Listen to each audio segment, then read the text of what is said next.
আমাদের পাশে যে ডেপুটি ইউনিভার্সিটি স্টুডেন্টরা আছে তারা আমাদের স্কুলে কিন্তু বেশিরভাগ 4টা-5টা প্রোগ্রাম করা হয়। এই বছরই আমাদের তোমাদের যে ভাইয়েরা আছে বা তারা কিন্তু আমাদের স্কুলে শিক্ষণীয় ব্যাপারে তারা ক্লাস করে থাকে এবং এটা একটা তাদের অ্যাক্টিভিটিস কারিকুলামের অংশ।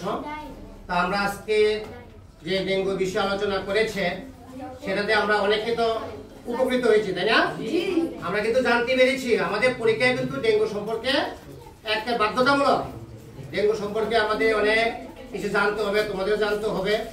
বা যেহেতু আমার সহকারী যারা তোমাদের তারা আছে আপনারা আছে তারা ক্লাস করে, আমি কিন্তু পড়াইতে পারি না, তো এটা নিয়ে আমার কিন্তু খুব একটু বেশি না। তবে আজকে যারা এখানে অক্লান্ত পরিশ্রম করেছে তোমাদের ডেঙ্গু সম্পর্কে সচেতন করেছে, এই জন্য আমি আমার পক্ষ থেকে তাদেরকে আমি আন্তরিকভাবে কৃতজ্ঞ এবং ধন্যবাদ জানাই।